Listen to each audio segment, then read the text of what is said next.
Hello everyone, I hope you are doing well. Today we will talk about how to fix or how to solve the problem of KakaoTalk. We go to settings. Here we click on apps. Default apps, app settings. Here we search about KakaoTalk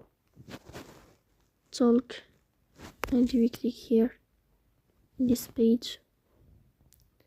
Then we click on first stop and we click OK. Here you will enter to the window of storage. Then we click on clear cache. Here we'll turn off your Wi-Fi and you will turn on your Wi-Fi again.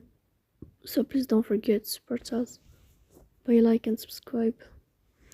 See you next time and thank you for your watching and your attention.